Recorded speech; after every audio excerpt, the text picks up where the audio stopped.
Çörekneyde klubga barganda kiyesen, Сабантуйларында кiyesen. Миллионы пар в год делали обуви.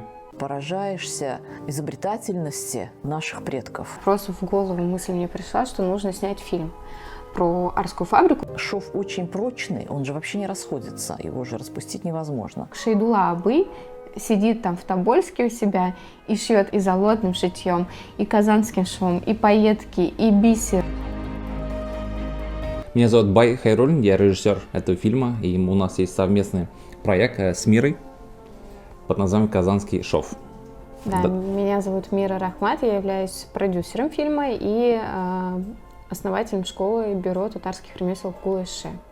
Вот. И если переходить к вопросу о том, как это все у нас вообще зародилось, я обычно здесь первое рассказываю, а потом ты продолжаешь. Потому что по хронологии так получилось. Хронология, да. Идея зародилась тогда, когда я основала школу татарских ремесел, точнее, уже через какое-то время. У нас мастер-классы всегда проходили и по казанскому шву, и по другим видам вышивки. Но вот именно казанский шов и татарскую узорную кожу я как бы выделяла, потому что я понимала, что только у нас в Татарстане этим занимается, и это, ну, как бы является действительно наследием таким большим.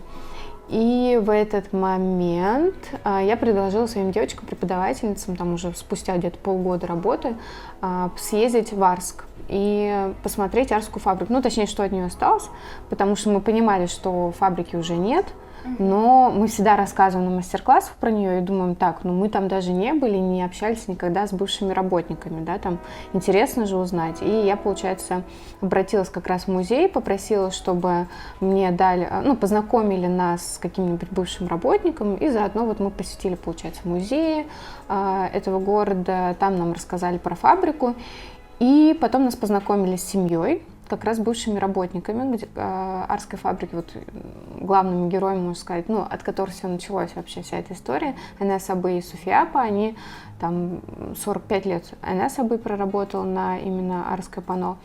Вот, и когда я познакомилась с ними, он рассказывал, и я видела вот эти вот горящие глаза о том, как он, как ему приятно, что у него спрашивают про это время, про фабрику, он с таким большим одухотворением рассказывал про нее, и как-то я с таким четким намерением уехала потом в Казань, не знаю, просто в голову мысль мне пришла, что нужно снять фильм. И вот буквально через 2 недели мне написал Бай, вот, совершенно незнакомый человек, вот, передаю слово тебе. Да, здесь почему ты мне написал? Вступаю я, это был 22 год.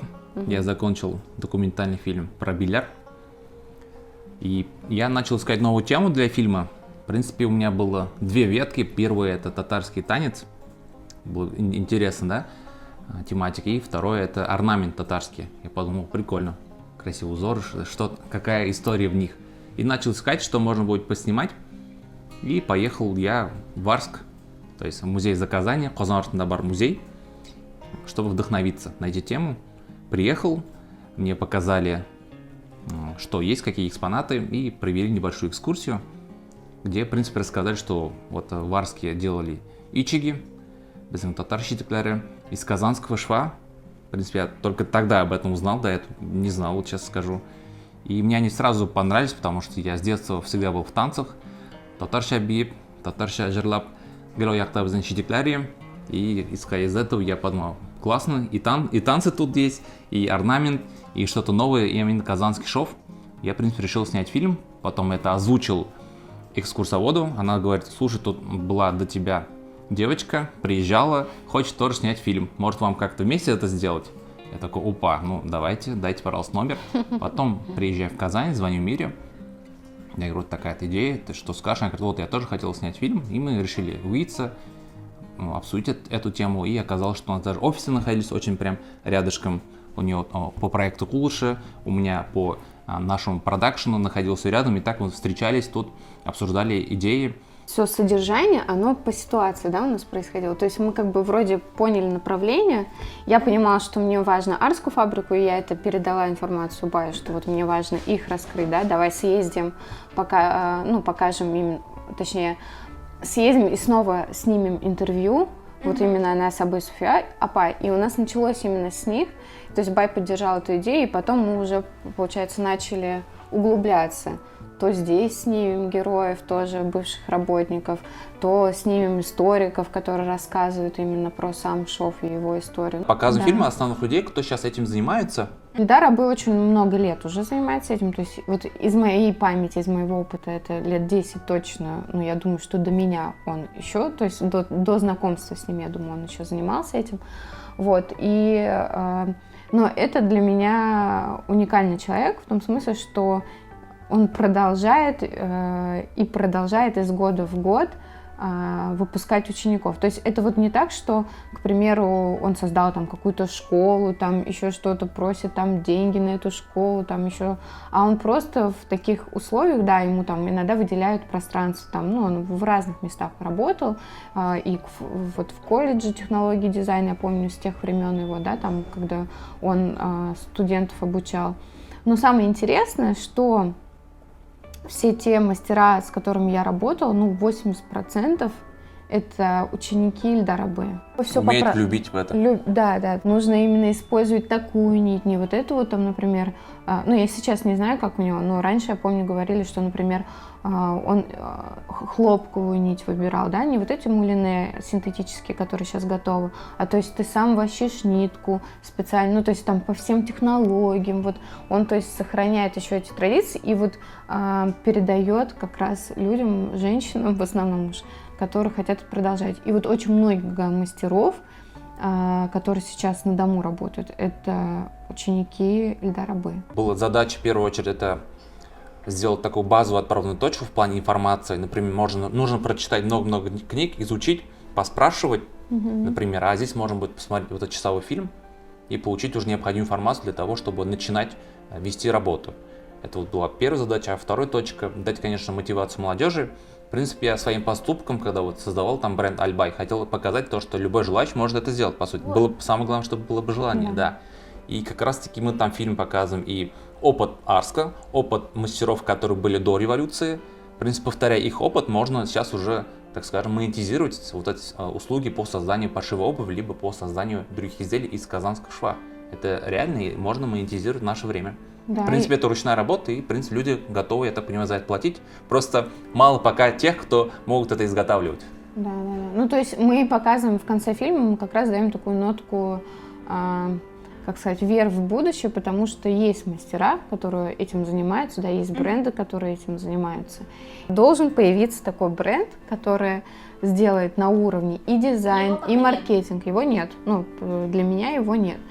Я могу сказать, что есть Айгуль Салахова, да, там, которая делает классные сумки, и вот она как раз на пути к тому, что она действительно в какой-то момент ее сумки могут там носить какие-то известные личности, да.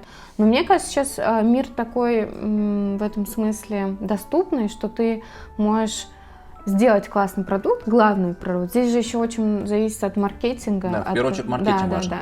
То есть как это Позиционирование все, позиционирование. бренда. Если вот это все проработано и правильно сделано, то, мне кажется, вообще... Сейчас это, да, более проще, но если даже прийти к опыту наших предков, а он был в мировом масштабе, Да. это был Мухаммеджан Галиев, его изделия были Чикаго, занимали Да. призовые места, его изделия, я уже не помню, в Вене, по-моему, тоже занимали призовые места, Ну, то есть, да, на международном они туда попадали? проводили выставки, ярко. и их отправляли. То есть он был таким был хорошим, классным Предпринимателем. мусульманином-предпринимателем, который понимал, как лучше делать. И его изделия были такие красивые, они были монохромные. То есть в то Ну, это время вообще в то время все, да. красивое был такой сочетание цветов. Все, вот именно вот такой подход Натурально именно красиво. как бы нравилось зарубежным людям. И мне кажется, если как прийти к такому монохромному стилю вкусовому, и сейчас как бы даже X2 можно ускориться в плане продвижения данного бренда. стиль. Да. Ну, то есть они все тоже уже в возрасте, как бы, но ну, понятное дело, тем, кому за 80, они уже не занимаются. Но вот, например, в районе 70 они многие, ну, там кто-то, вот там, кто-то еще тюбетейки вышивает, тут говорили, да, там, то есть кто-то продолжает вышивку делать. А именно что касается казанского? Да. Да, Да, в есть, Барском, есть. например, санитарии, да, Да. Дубрязов есть, мастера. да. Есть мастер из Тобольска, он, например, учился сам по книге Лили Саттаровой. Да, он просто... Он прям по книге обучался. по Это книге вообще как бы обучился. волшебство какое-то. Это вообще чудесный Шейдула Абы, да, который работает в Тобольске, там... Он у вас есть в фильме? Да. Ну, то есть мало кто о нем знает, но это, по-моему, единственный мастер, который вне Татарстана работает. И самое главное, что у него есть большое достоинство еще дополнительно в том, что он помимо того, что казанским швом, с казанским швом работает, он еще работает с золотным шитьем, с жемчугом, то есть вот со всеми техниками, и он повторяет, ну, то есть если углубляться в историю, то можно найти сапожки вот как раз там при Иване Грозном, когда вышивали золотным шитьем, да, и тогда же были и казанским швом тоже вышивали.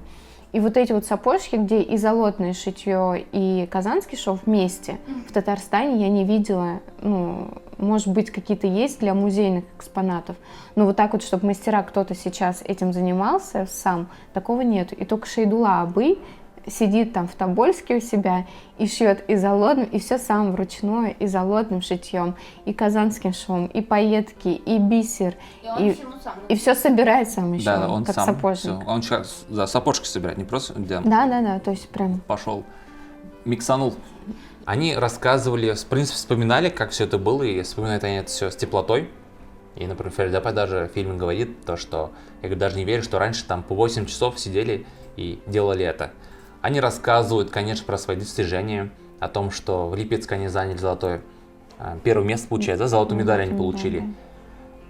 Потом вспоминали, что примерно 1 миллион пар в год делали обуви в Арске.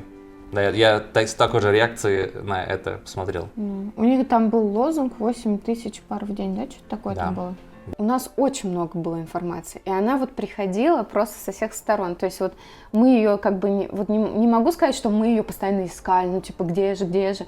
Она просто здесь что-то нам кто-то скажет. Наш главный научный консультант Гузель Фуадовна, да, Сулейманова, она, получается, мне, по-моему, сказала, что вот я была консультантом какого-то фильма, вот в советские годы снимали как раз про Арскую фабрику, «Чудесные башмачки» или что-то такое было.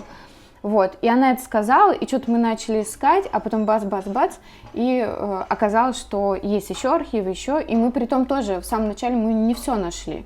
Это тоже через какое-то время, да, мы еще нашли, потом еще где-то встретили, и вот так вот мы все уже находили информацию. Если касаемо поиска именно архивных кадров, нас как бы так жизнь сама заставила, потому что мы снимали на одну камеру, и много было там перебивок.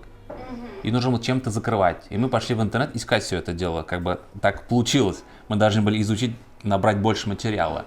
И второй момент.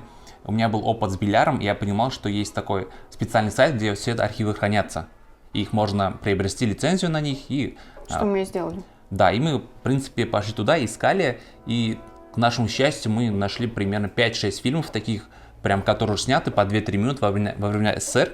Даже 45-го года есть фильм, где прям ичиги показываются, все эти кадры будут в нашем фильме. Мы тоже были в шоке, мы думали, что во время войны там, наверное, не до этого было. Оказывается, у них была возможность и тоже этим заниматься, даже не только заниматься, а еще снимать про это документальный фильм. Поэтому очень много эксклюзивных материалов, конечно же, мы набрали в фильме. И еще очень много у нас архивных фотографий. То есть, а архивные фотографии, они как раз, то есть, это вот уже про то, что любой желающий, который просто захотел бы узнать, как это все происходило, увидеть фотографии работников и все прочее, вот эту информацию он уже нигде не получит. Ну, то есть не то, что нигде не получит, то есть это ему надо будет ехать к этим людям, спрашивать архив, а мы из того, что брали у них интервью, мы и спрашивали, что у вас сохранилось, где, и они уже выкладывали, вот где-то музей нам выдавали, вот Кулачада, например, прекрасная Эльсиапа, которая заведует вот этим музеем, ДК, и у нее прям, он такой небольшой музей, но при этом у нее очень много архивных фотографий, очень много... Из личного. Да, из личного. То есть они просто с деревни собирали вот эту всю информацию, потому что очень много же людей уже ушло. Совместно с Институтом развития городов РТ мы делаем коллаборацию, такую культурный тур по районам Татарстана. Вот, мы начинаем, получается, в воскресенье у нас Нижнекамский и Лабуга, и потом потом следующий у нас уже в Казани, и начинается Арск, Альметьевск. Кстати, да, Альметьевск и Челны, и Лениногорск. Вот, и вот Арск мы, кстати, тоже выделяем особенно, потому что, нам очень хочется там Ну, это, наверное, наше личное как бы желание собрать всех работников, то есть и те, кто и не попал на Ашкина, много же и таких как бы, и как-то их снова объединить, чтобы они пообщались, помнили молодость, и вот на базе вот этого фильма. И у нас поэтому вот организовался такой тур, вот, нас поддержали, и вот мы поедем так вот по городам. И после уже города Российской Федерации. Это Москва, Питер, Екатеринбург, Челябинск, Пермь, Тюмень и Уфа. Да, в них мы делаем показы для желающих, кто может приехать посмотреть.